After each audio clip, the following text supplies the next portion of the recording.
I hear it every day. I'm just going to do what you did in my industry. I'm like, well, how many markets are you in? You're in one? And you own 1% of the market? You need to take market penetration in your market plus 2 or 3 other markets. Plus, you need to do some acquisitions to even be considered close to a platform. Yo. Welcome to another episode of the Founder Podcast. Today, I am joined by Mr. Tommy Mello. Tommy is the founder of A1 Garage Door Service.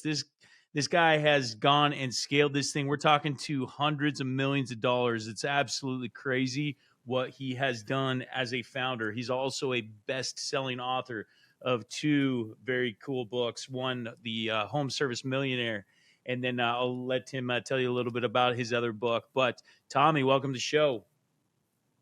Hey, thanks for having me, Chris. Tommy, dude, where are you joining us from today? You're down in so I live in Arizona? Phoenix, Arizona. Yeah. Cool. Cool. Right now we're right by the airport, and then I live in Paradise Valley. That's so awesome. Yeah. So Tommy and I were actually introduced by a mutual friend of ours, and Tommy has just gone on to scale pretty much all kinds of different businesses within the home service. You run your own podcast, that's right?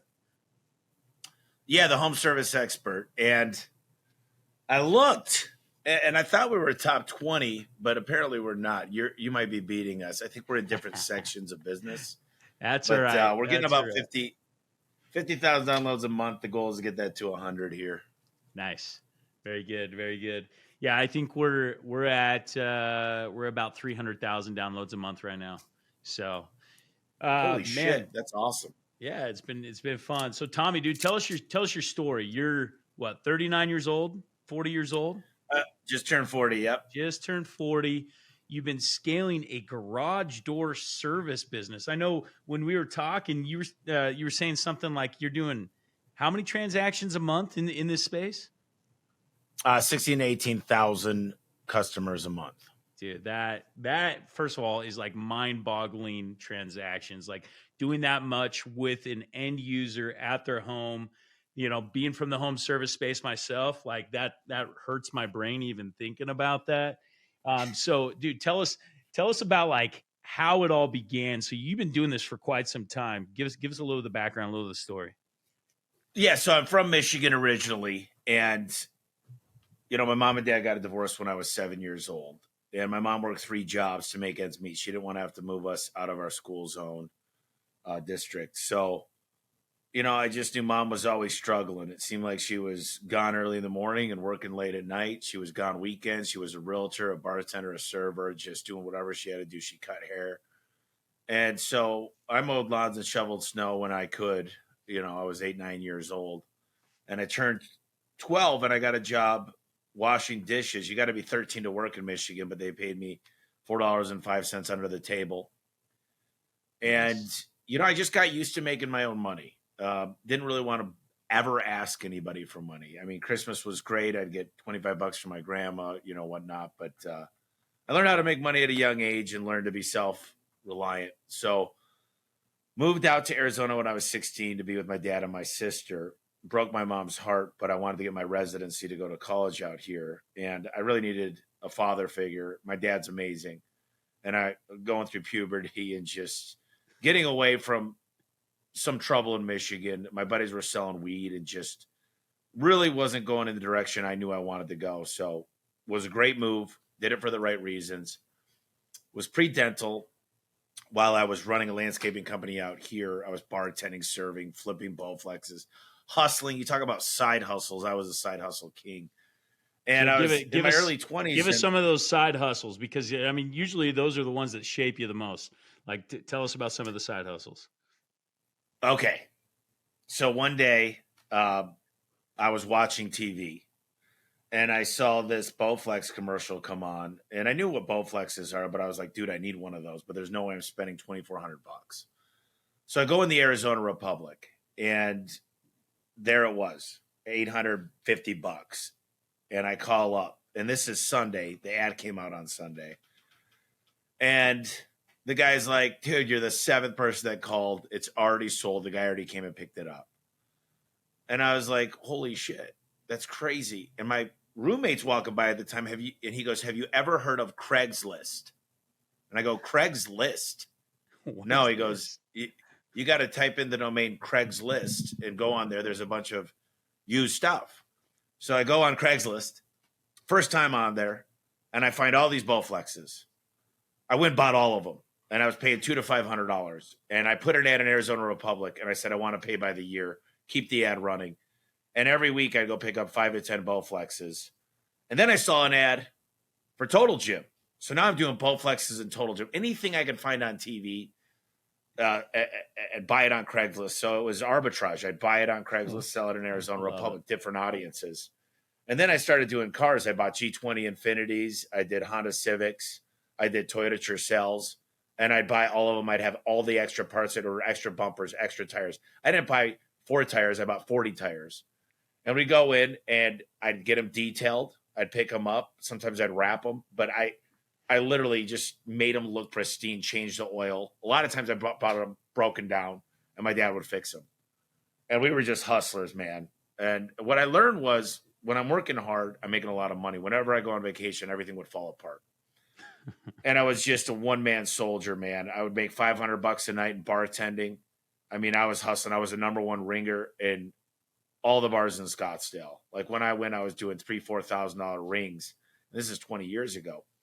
So started a landscaping business. And the problem with landscaping is it's low barriers to entry. So I came up with an idea. I said, I'm going to do water conservation analysis because everybody was worried about water in Arizona. So I'd go to these big industrial parks and I'd go talk to them about their water usage and basically show them how I could save them money.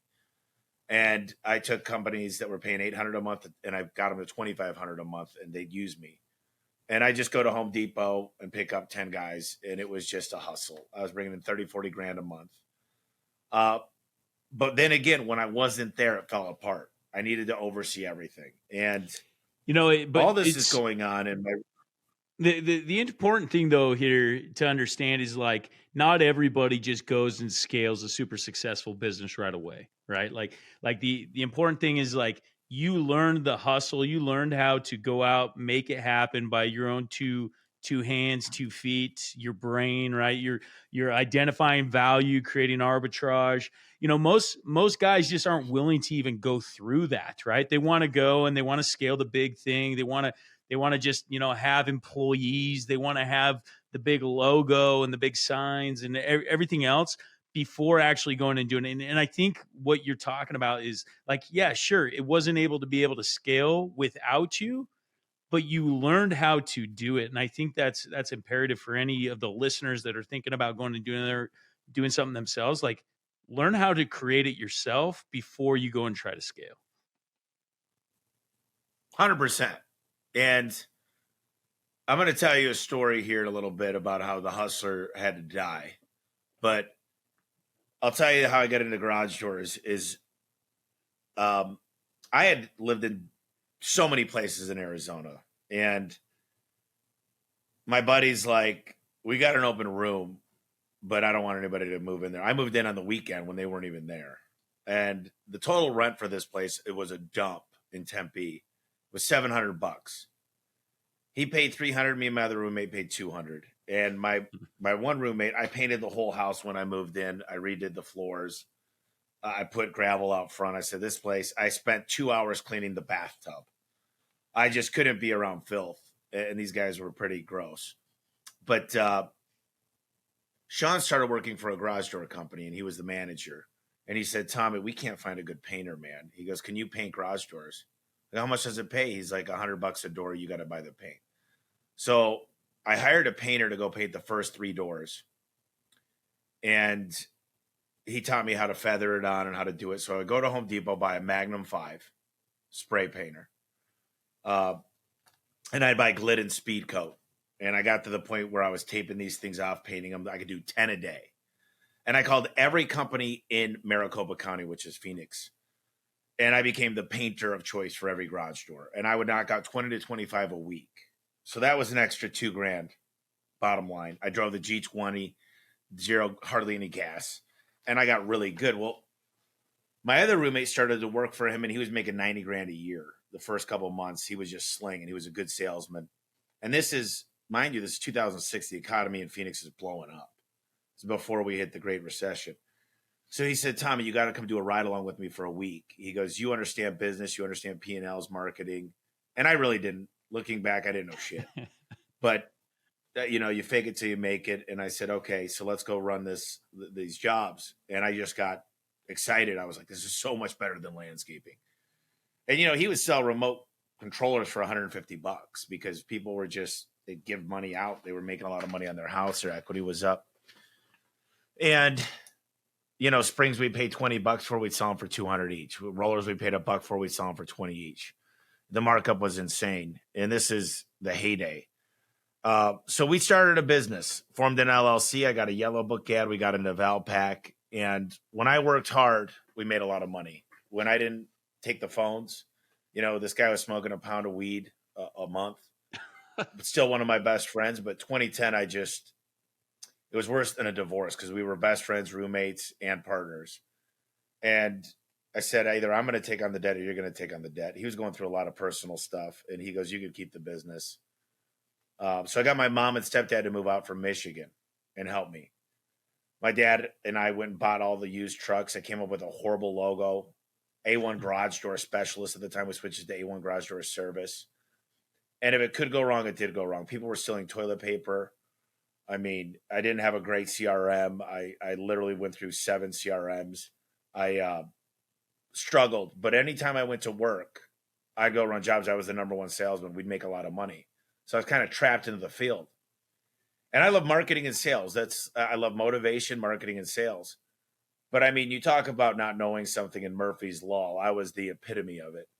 In 2014, I had a mutual friend that retired. He basically got a buyout to get out of the airline industry. He was only making like 50 grand a year, but he took a year off and he comes back and he goes, I heard you got a good garage door company. Oh, yeah, we're doing pretty good. We're in Phoenix and Tucson at the time. And I was at 6 million.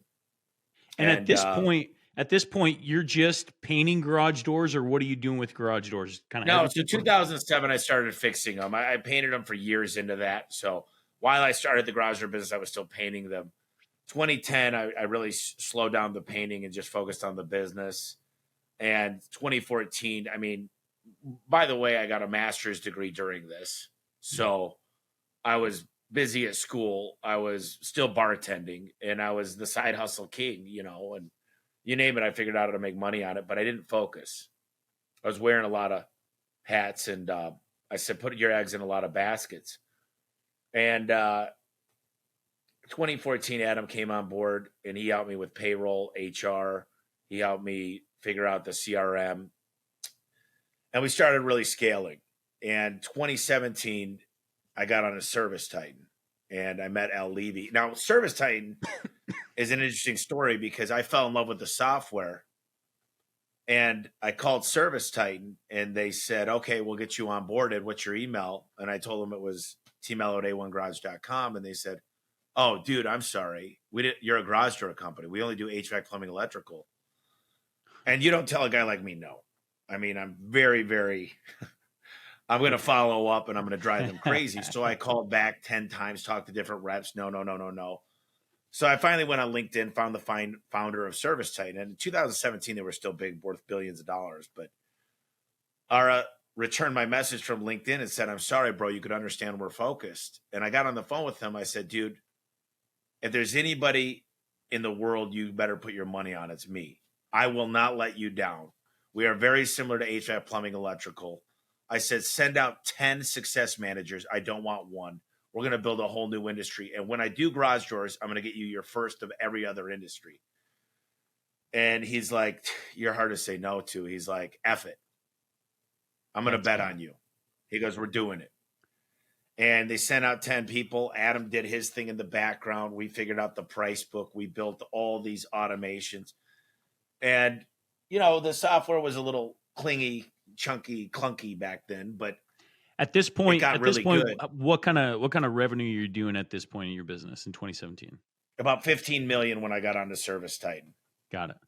And what I found was, what was great about it is I got to get call tracking numbers that had attribution instead of I always had call tracking numbers, but they were owned by the company. That's a big mistake. If Valpak owns it, one day I made a mistake and I gave everybody my Valpak call tracking number for Money Mailer, Clipper, Savvy Shopper.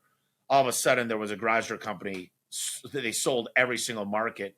And the lady at Valpak called me that worked there that was a friend of mine. She said, they're doing a case study on home service because of your company. And I realized I gave them Valpak's call tracking number. So they saw all these leads coming in on that call tracking number.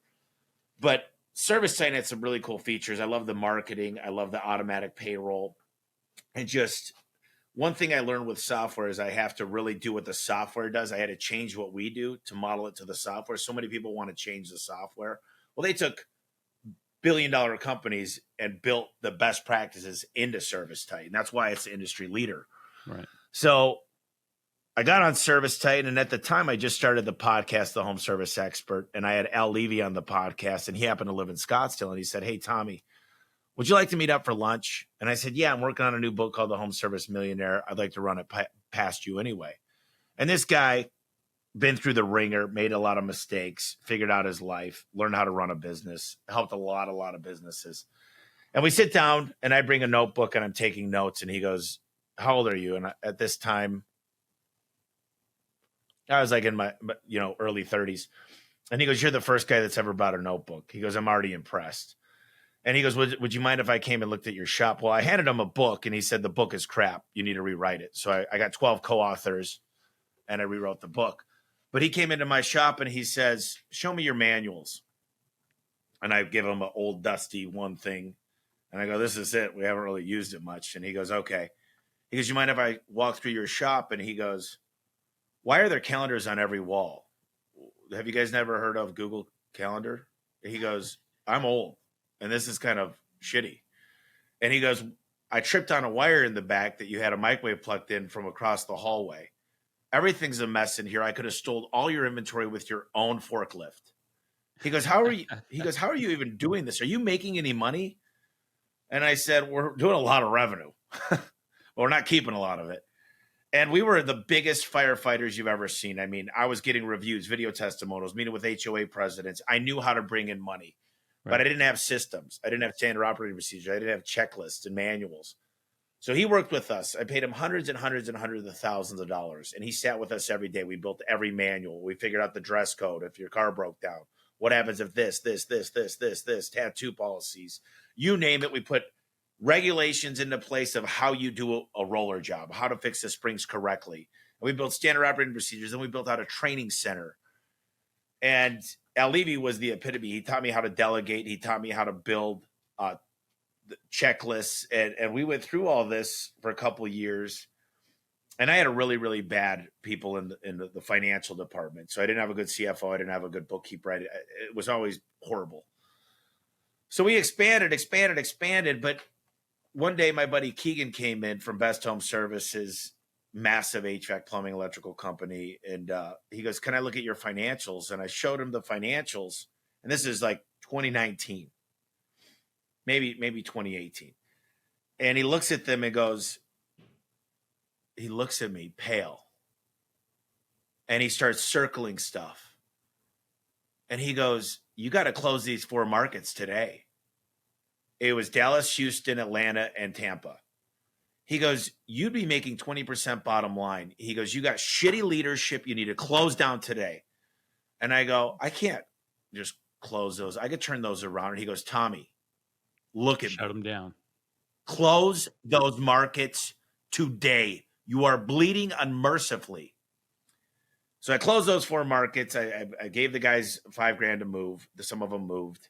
And we started making a lot of money. And slowly but surely, a few really great hires and getting the right CFO. I got a president of the company in about 2 years ago. I got a CTO. And we started printing money like crazy. And when I met them, I was doing 6 or 7 million of EBITDA. In December, we decided to do, I built a board. I did an equity incentive program. I got the right people on the bus. And I really built a career that I enjoyed coming in on Mondays. I hired for my weaknesses, and I hired people way smarter than me. And I'm always the dumbest guy in the room. By the way, I've toured probably 25 major shops in HVAC and plumbing because I noticed those guys were the ones with the private jets. So I learned service agreements. I learned financing. I learned how to really train service to sales. And we started implementing these things. And, we did. One of the guys, Tom Howard, came out. He said, I think you should really do a deal with private equity. He goes, because you're an untapped market and you could be the only aggregator out there. You're the platform. There's no other platforms. There's just really not. And he goes, with all the LOIs that you're getting signed, we signed up all these NDAs, and then the LOIs started getting, and the bank, we had a BMO, it's called a delayed draw term loan, where I could pull money out when I needed it. But this is when the market's tightening up. Right. And he goes, you're going to run out of money, dude. $20 million is going to fly. And I said, dude, I don't know. And he said, let's go watch The Big Short. And by the way, I lived in an apartment that I owned. It was 1,000 square feet. And I have the technicians that would train there. They come out for a month and train. So I live in this small apartment. We go watch The Big Short. We start whiteboarding. And I decided, let's do it. So I called the president of the company. I said, I'm ready to make a deal, but I want to roll 60%. Like, I want to go big. And we ended up doing an amazing process, quality of earnings. We did our own internal audit by a Big Four. And we did all the right stuff, got the right lawyers. Dan knew exactly what he was doing, the president of this company. He hired the right CFO to come in and clean shit up fast. It took like 6 months. And we ended up getting a great deal. We ended up going with Cortec, and they've been absolutely – you hear horror stories.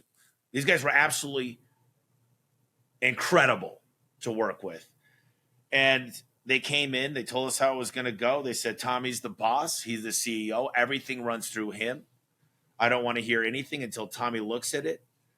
And they're very good at putting me in charge, but they hold me accountable.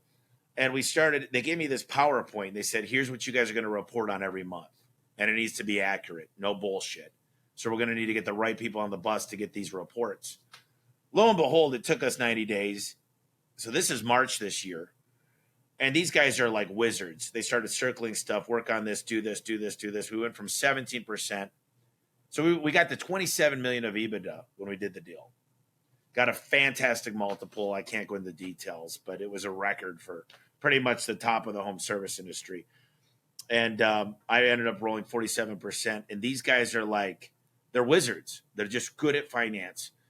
And Ken Goodrich told me with Gettle, he said, when you learn what these guys know, he goes, you're 40 years old. He goes, you're going to be through this process the next time, 42, 43, 44 years old. You are going to be you're going to be printing cash, and you're going to be able to take care of everybody you want. So I gave away $100 million because I gave away 20% of the company in the equity incentive program. And there was about 25 millionaires that came out of it. And that made me feel really good because I was celebrating with everybody. These guys are partners for life. They'll do anything, and I'll do anything for them. And I'm watching that these people are buying houses, buying their dream cars, putting their kids in private school. So it was a great outcome. And now, I mean, I thought I was pretty smart at home service because of all my mistakes that I kind of healed from. But now I'm getting like this doctorate degree in like how they raise capital, how the LPs work, what exactly they report on. And I talked to Doug yesterday, kind of the head of the fund, him and Mike, and he goes, you're one of my favorite guys I've ever worked with. You call me with great news. We tell you to do something. You don't hesitate. You implement the same minute we tell you. We've never seen anything effing like it. He's like, you just got balls like we've never seen before, and you go for it. And Tom Howard called me 2 days ago and said the same thing. He's like, most people talk about doing stuff. The minute you hear it, you're implementing it. And to a fault. I mean, there's mistakes I make too. But we get up quickly. We fall forward, we get back up. And, we're going to run this thing to about 110 million of EBITDA and probably do another deal in 2026 in January because they got to hold 3 years because of the way the taxes work with PE. They got to have a 3-year hold period. And then I'll roll again. But, I got to tell you, man, I never thought life could be this great. And it's not about the money. It's about the fun. It's about I'm living each and every day to the fullest. I'm working out. I haven't drank in a couple months. I plan on drinking again in the future, but I'm getting my body right. And I'm just investing in myself. And I know that was a long-ass story, and I'm sorry. I want to – No, dude, this is great. I think one important thing that you brought up that, some of the listeners haven't got like the full details. Both you and I have gone through a process, right? Like going and doing a deal with private equity. A lot of entrepreneurs, a lot of founders don't even know that processes exist or how to go about it. And so I think it's important that we actually dive into that detail a little bit. And it was interesting just hearing you talk about, like, I mean, there was years of your business where you did good, right? Like it wasn't like home run, but it wasn't, but from the sound of it, it was like once you realized I got to get processes in play, I got to invest in better management, build out my management team, bring in high level executives or whatnot. Like that's from the sound of it is really where the business began to turn. You invested in software, those processes and everything. And so, diving into how a process works for the listeners a little bit. So, typically, the way that most people run a process, right? You don't just have these private equity people knocking at your door and saying, "We want to buy your business." Sometimes you do, but that's typically not how it goes. So, typically, you go and you hire a banker. And a banker gets you process ready, in which they go and they write a whole book on your company. Typically, it's 60 to 70 pages. They're gonna basically create like this big long presentation sales pitch. It's going to talk about market penetration. It's going to talk about competitors. It's going to talk about industry, what the trajectory is, what the future, what the trailing 12 is, what the future 12 is, and all these different things. And so once they put that together, then as Tommy mentioned, you go and you hire an outside accounting firm in which they're going to perform what's called a quality of earnings. And this is just a grade below like a full audit that they do with a publicly traded company. And so what this quality of earnings does is it puts together, okay, this outside accounting firm has verified that this is how much money they made. Their books are clean, everything else, right? And most businesses aren't in a position or even close to be ready for quality of earnings. And so if you're considering selling, if you're considering going through a process similar to what Tommy and myself have done, is like you've got to go and you got to get at least clean up your books, right? Clean up your books, clean up your processes, clean up your management team. And then you're going to go through something like this in which you get the quality of earnings. Once all that's put together, then you do what's called going to market. The book is sent out to all the different private equity groups throughout the U.S., no matter, depending on how well your banker is connected or whatnot. Once you have that information out there, they're going to submit what's called an IOI, in which they're saying, hey, we're interested in this range. They put that out. Then you choose a few of these companies. Hey, we want to do a management interview. They fly in, they meet with your management team. They poke holes in the business. They say, hey, is this a legit business? It sounds like Tommy freaking was a home run for it. And then at that point, this final group, they'll submit what's called an LOI or a letter of intent, in which they say, hey, we want to buy Tommy's business. We want to buy A1 Garage Services for X amount of dollars under these terms, and so on and so forth. Then at that point, you sign an LOI with a private equity group, and then you finish off with due diligence, depending on how fast the group is. And you can give us a little more detail, Tommy. Some companies are able to close in like a 30-day period. Standard is more 60 to 90 days. What did that process look like for you, Tommy? So Dan Miller used to work for the 5 Hour Energy founder, and he's bought and sold pretty much, not bought and sold, but worked for and sold companies. His wife is a partner at Foley, which is a big law group. And I happen to have one of the top guys at Cowen that did home service deals on my board, which was our banker. So, I mean, we had 25 lawyers on the phone every day. We've had auditors. It was nuts. Background checks, looking at everything I've ever touched. They're pulling up dirt. They're like, dude, it is just the white. I mean, they got that glove and they are searching the cavities, dude. It went up my ass. Yeah, it was like, and I lost some of my hair. I was like not sleeping. I mean, it was exciting but nerve wracking because a lot of people go through a process and don't get a deal done. People retrade at the end. They get what the PE companies tend to do is overpromise, and then they retrade at the end, which means give you less because you've gone through this long thing. and you're like, I just want to be done. Right. And as big as we were, 27 million of EBITDA, which is a fancy word for profit with ad backs. Right. And we got it done. And I'll tell you what, it was hard because money was dried up. And they were able to get 5x leverage on our EBITDA, which it's an unheard of industry. I mean, garage doors, HVAC, you could get 6 or 7x leverage. What that means is they borrowed money to pay me, and I rolled equity, and then they took the funds money and put more in. And I pay the debt on that money, Right. which is interesting. It's a great concept. And then what happens with PE is they take 2% a year to manage the people that they have working for them. So you want to use the people within the company. Then they take 20%, and that's what they take from the LPs. Now, I'm a partner, so it works a little differently for me, but I mean, I wanted to roll 60%. They just weren't able to do that. Now, they want to control. They would have still had control even if they bought 40%. They just said, listen, this is it. And they were only going to give me 35, and I hustled my ass up to get 49.9, and then I gave 2.9 away to the management that I wanted to roll. And I had every single person that wanted to roll. Everybody wanted to roll a ton. But I was like, listen, guys, this is where we're at. And then they give us these what's called P units.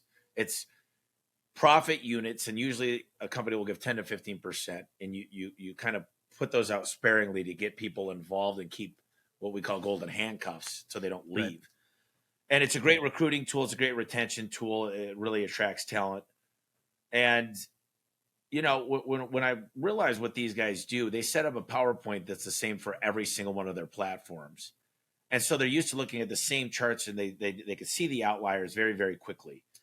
And you know, to go from 17% to 23% and to build the machine. Now, what Dan did is built out the whole finance team beforehand. We got 2 VPs of corporate development. So we were hunting for businesses. We had LOIs, and we got a lot of the LOIs included. Now, some of them didn't end up working out because we didn't want to work backwards because we rolled so much that we were like, we'll go backwards if we do this still, even though it was good for the short term, we would have got more money, but it wasn't good for the long term. And I know I'm talking French to some people out there, but my favorite word in the English dictionary, when I really learned what this means, arbitrage. I could buy a company for 3, 4, 5x and quadruple that when it comes under my platform. But integrations are very difficult. Taking a different culture, a different insurance plan, different paper. Everybody pays different CRMs. And people go, I hear it every day. I'm just going to do what you did in my industry. I'm like, well, how many markets are you in? You're in one, and you own 1% of the market. You need to take market penetration in your market plus 2 or 3 other markets. Plus, you need to do some acquisitions to even be considered close to a platform. And we had to build out all these training and recruiters and applicant tracking systems, learning management systems. And I say we're a technology company that does garage doors because, you know, it's crazy the stuff we're building. And $110 million is not an easy feat, but I've never been more inspired and passionate about the company. We will hit that. And we hired a company out of Chicago to help us source deals, and they're giving us 1 to 2 a day. And we just started with them. And I'll tell you what, you know, a billionaire, I always talk about billionaires because billionaires work differently. Millionaires get up early. They got great habits. They're very, very disciplined. They work out. They go cold plunge. They'll set KPIs and they'll budget correctly. But billionaires are a little bit different. When I started meeting billionaires, their network is so incredible, and they delegate better than anybody. They don't outwork you. They outdelegate you. They know the right person to call. They know how to attract talent. They know how to set the culture. And they're more connected than anybody. You get with a great billionaire, they're just making a phone call and getting shit done. They're not sitting there driving KPIs. They're sitting there hiring the right people. And I learned it. Your network is your net worth. You are who you hang out with. If you don't get inspired by your circle, you have a cage. And so I started really changing the group I hang out with. And some people talk about football. Some people talk about golf. Some people talk about their kids and their marriage. I talk about business. That's what I'm passionate about. I mean, literally, like, that's where I just can't stop talking about it. And it's crazy. I love your point about millionaires and billionaires. In fact, I heard it put this way. Millionaires, when faced with a problem, they say, how do I fix this? And a billionaire, when faced with a problem, they say, who do I know that knows how to fix this? Right. And so to your Yeah, exact point, they delegate better than anybody. It's really about who you know, how you can get things done at the highest level possible. 100%. And what we pay people now is what I've learned working with PE is they're very, very good at attracting talent. They're very, very good at recruiting talent, and they get somebody that has gone where we want to go. And they use the P units to attract them with a really good salary, with a really good bonus. And these units are ours to give. And you're one hire away from gold. You're 3 feet from gold. You know, focus on one thing. And that's when I said the hustler had to die, because I used to think put my eggs in a lot of baskets. And my buddy told me when I was writing my book, he said, what if you put all your eggs in one basket? Imagine how big it would get filled up. Imagine how fast. And I really started slowing down. I started focusing.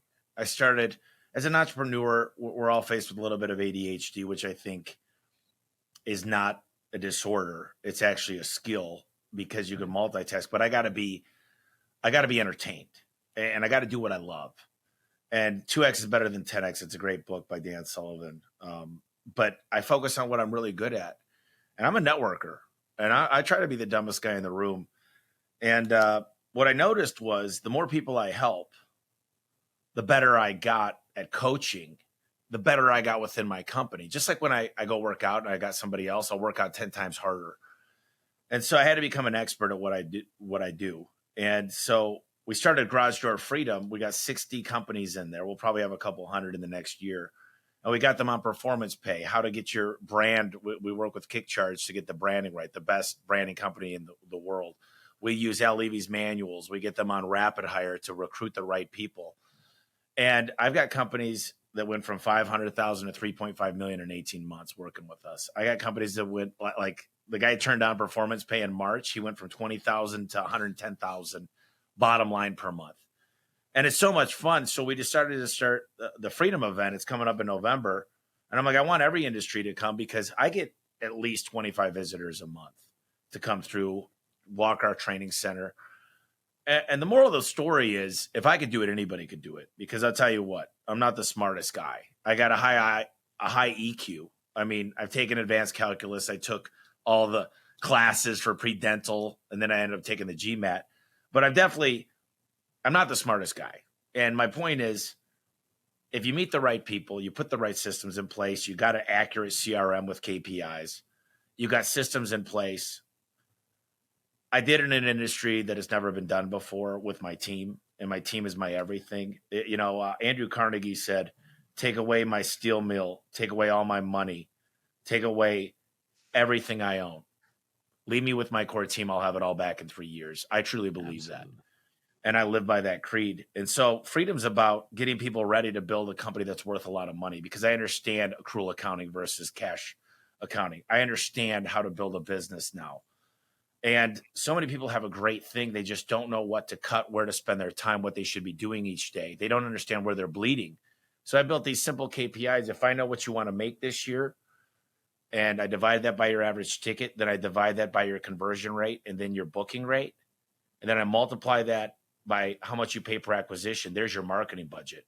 And when I increase these numbers, your marketing budget goes down significantly.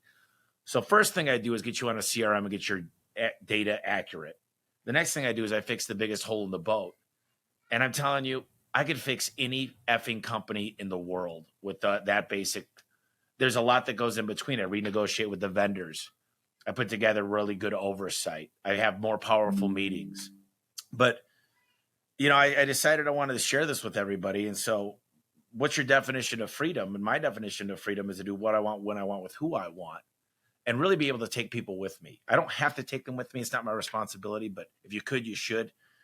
And, I'm just living my best life, and I'm starting to take care of myself and respect myself a lot more. When I look in the mirror, I'm starting to smile and see that I'm doing good out there. And everybody around me is starting to really, they kind of follow the leader. In home service, sometimes we're the parents. And I notice when my desk is clean, when I'm focused on reading and I'm podcasting and I'm growing myself, everybody is. So I got to show up. And during COVID, I had a line out my door, and everybody, I go, what the hell's going on? And the first guy walked in and said, my wife and I have done really well. Can you cut my pay in half? And I say, we don't need to do this. Is before we knew about PPP money. And then the next person walked in and said, I want to volunteer all my sick time. And I mean, this happened over and over and over. And I said, I got to become a better person. I read this book, The Compound Effect by Darren Hardy, and he wrote down 100 things he wanted in the perfect woman. And he read this list out loud and said, there's no way I could get a woman like this. I need to become a better man. So he wrote down 100 things he needed to become. So I took that kind of, after they all walked out, I wrote down who I would need to become to be worthy of such an amazing group of people, to sacrifice their own families for the good of the company. So I wrote down a list. I didn't get to 100. I got to like 26 or something. And I just really started to really care more about people and really getting the right people and an elevate mindset. And that I'm not endorsing my book, but I wrote a book about the clients got to win, the employees got to win, I got to win, the vendors got to win, and our partnerships need to win. And business, everybody gets to win. If you find out their 3 and 5 year goals, I sit down with everybody and find out how I could help them accomplish what their dreams, their goals, their budget, their KPIs, how they get their bonuses. And then I reverse engineer it, and we both win. And my competitors, I invite into this building. I do 2 shop tours. If anybody wants to come see our shop, I do 2 shop tours a month. You could ask me any questions. I'll give you any resources. I open it up. On my podcast, I talk about everything we do. If I want to get the best CHRO in the country, I get them on the podcast. It's a pretty good podcast. It's not quite as big as yours. And so the podcast has become like a religion for me. It's like my meditation time. But I really started thinking about taking care of the people. And I'm proud to say that a lot of technicians have equity in the company. Now they got profit units, and there's very few people that don't make 6 figures in this company. And people always ask, how do you price so much more than everybody else? And we had 40 garage door companies, and I asked them how much they charged. And I said, do you guys charge 10 grand for this? And they said, how do you sleep at night, bro? And I said, how many of you guys have a 401k? How many of you guys have insurance? How many of you guys are paying for Aflac? How many of you guys 2 months of training? How many of you guys have billboards and drive brand new vehicles and have the best CRM and do a Roth IRA on top of that? And I said, I got to ask you guys, none of you guys do all these things. How do you sleep at night knowing you're screwing your employees over in the sake of giving the customer a good deal? I'm like, I don't worry about my employees leaving. They're not going anywhere. I'm like, you guys, the minute you leave work for a week, your company fails. And you say I charge too much because I built an infrastructure out. We pay people really, really great. And we show up the same day with background check, drug tested, people that care about treating everybody like they would treat their own mother. Here's what you need to do. Here's what you should do. Here's what I would do for my mom. Dude, and by doing that, it changed. I love this topic. I love this topic because, like you, my companies have always been the highest priced in the industry because exactly that. I always tell the way that we've always trained our salespeople is if they're like, hey, why are you $10,000 more than your competitor? And the way that we say is like, well, why is it important that we're profitable? What corners we're willing to drop the price, but what corners would you like us to cut? Right? Like, do you want us to cut X, Y, or Z? Because the reality is there's no morality in pricing, right? Like pricing has nothing to do with morals. In fact, it has everything to do if you're not charging enough, you're immoral, like you're talking about, because you have to take care of that customer first, which is your employee, which is eventually going to take care of your people. And if you can't stay in business long term and have incredible employees, then ultimately you're screwing your customer. That's the ultimate screw job, right? Like, is not being able to provide an incredible service to your people. Yeah, well, the thing is, most of these companies that don't like my pricing, they're small. They don't make a lot of money. They make a living. They got a technician mindset. They dream too small. And, in the Bible, it does not say the root of all evil is money. It says the love of money is the root of all evil. There's a great book called Acres of Diamonds. And what it says is sometimes it's right in front of our nose. And you've got a moral responsibility to make a profit as a company. Absolutely. And I don't have any problem. I think the United States of America is the best country in the world. I believe in Jesus Christ. I don't mind saying that. I don't use my platform as a home service guy to preach to people, but I believe in Jesus. And I'm not afraid to say that I'm a capitalist. And I'm not afraid to say that I give to my own people. I don't give to a lot right now of nonprofits. I make sure every single mom has a good set of tires on her car, and every single person has a Thanksgiving dinner and Christmas presents for their kids. I look at my own backyard with 800 employees before I could go out. I don't care about the publicity. A lot of people just try to get on the news because they gave away something. I'm more interested in helping out the people that have helped me, my family, which are the people I get to work with. They're my coworkers. Absolutely. And that's what I care about. So awesome. So awesome. So Tommy, you've had a ton of success, right? Like you built this incredible business, you sold it off for, multiple nine figures, you're scaling it up, you rolled a lot forward, you're going and doing all these things.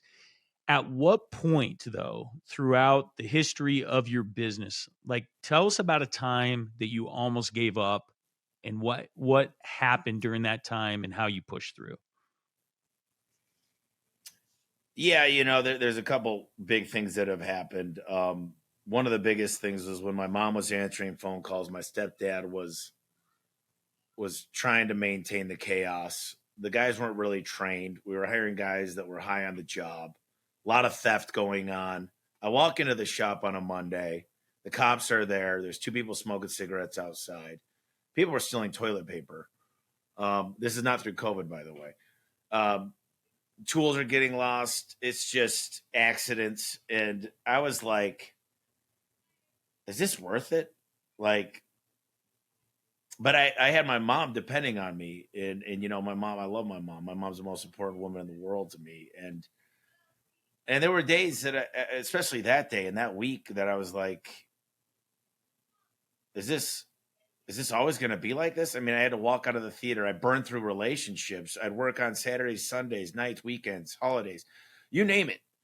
And I was burnt out, man. I was like, I got to do something.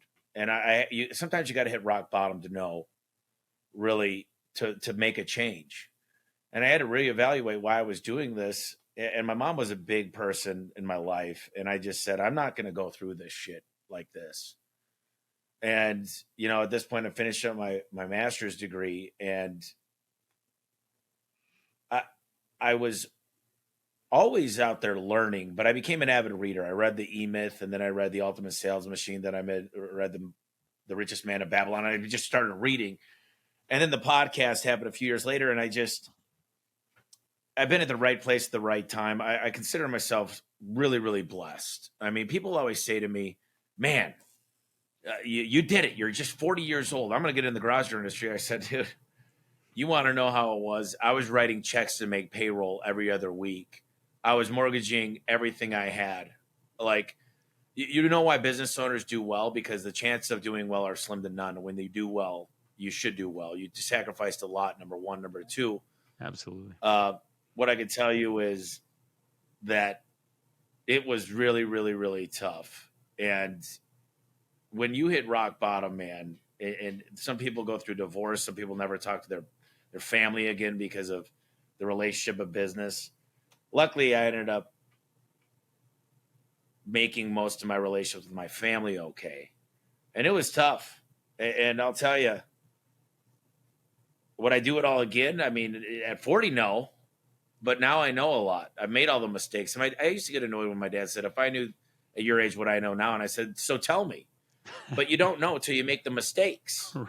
And I learned the hard knocks. And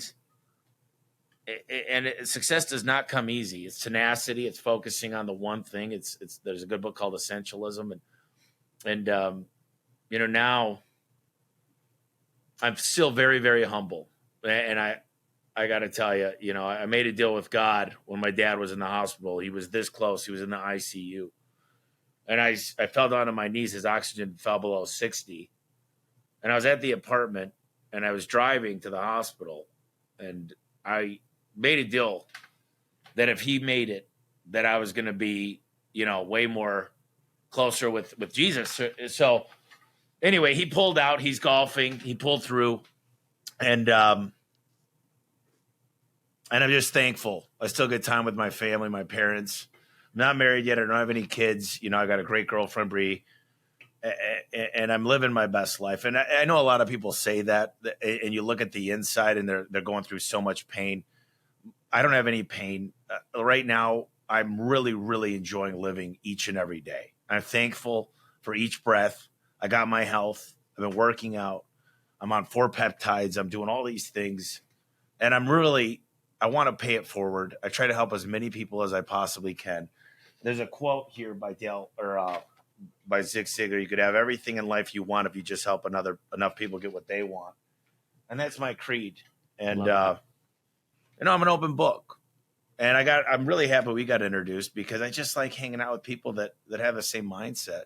Yeah. And I don't blame anybody. I look in the mirror, and when I tell myself I'm going to do something, I keep my word to myself.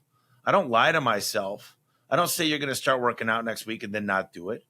I'm disciplined, and I have delayed gratification. I lived in an apartment. I drove a salvage title Nissan Titan till 2 years ago, from 2012. I mean, it was a used truck, and I said, I'm not going to buy a new truck till everyone in this company has a new vehicle to show up to the client's house.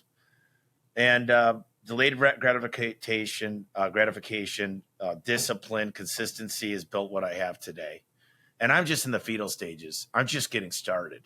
I mean, I think I really look at myself in a good light, and I think I could really do some damage in this world with what I have now and the resources I have available. I love that. And I'm like, listen, just because I win doesn't mean you got to lose, but I'm coming for everything they said I couldn't have. Let's go. So, man, Tommy, if you go back to your 21-year-old self, like, what's some advice, knowing you know a ton, right, over the last 19 years? Is there anything that you would have done different, or maybe some advice that you would give to that person? 100%. So I talked to 21-year-old Tommy. I'd warn him about a bunch of stuff, a couple girls. But what I would tell him would be, first and foremost, even though I've taken a lot of accounting and financial classes, probably not at that point, but I would have said, get the right person as a CFO. And if you don't have the money today, invest in a fractional CFO and pay $100,000 a year for a tenth of his time, because he'll build the systems, or she'll build the systems, and you'll know when to grow and when to pull the brakes. You'll know how to renegotiate with vendors. You'll understand the Augusta tax rule and accelerated depreciation and a cost segregation study, and you'll understand tax. And you'll actually build systems for BillPay.com or your Divvy card and learn where the gas money's going and checks and balances. Because that was a thing I missed. And then I would have said, Tommy, be very careful what you name the company, because A1 happens to be what everybody calls that wants to be first in the phone book. And I would have said, invest in your brand, invest $50,000, come up with the right jingle and come up with a great logo and the right brand, because branding is what attracts great employees and great customers. And if you're going to be the most premium, best value, most expensive in your market, you need to look like a premium brand. And that means new vehicles. And that means perfect wraps that don't have the BBB and Yelp and everything you do on the side of it. We do solar. We install battery packs. Look, you just need to say what your company is, and that's it. Right. And people can't read more than 3 or 4 words when they're driving by. So make sure it's easy, and invest in the best CRM you can get your money on, your hands on, even if it's the most expensive, because that's what runs the company.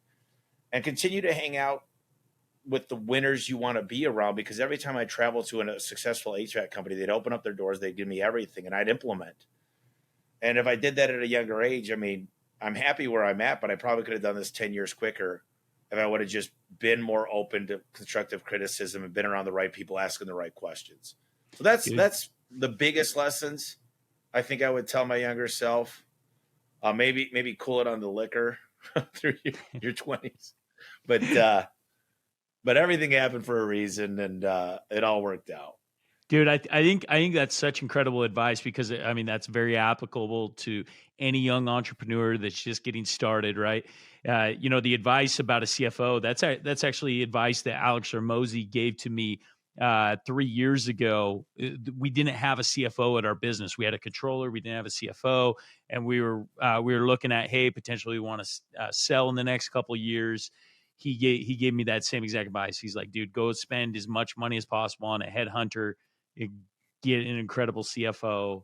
I mean, dude, all these things that you've shared today, as far as investing in processes, investing in brand, investing in marketing, sales, like these are the ingredients that for an incredible recipe to be able to go and build a business that can be sold.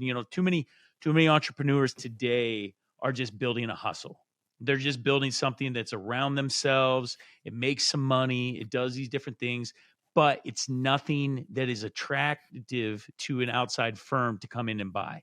And so if you're wanting to go and you're wanting to scale, similar to Tommy or myself, like, get these things in place, invest in your management team, invest in your brand, invest in your processes. Like, that's such incredible advice. Tommy, thank you so much for your word of wisdom today. I know your time is very valuable. Where's the best place for people to follow you and to be able to get some more incredible nuggets like this?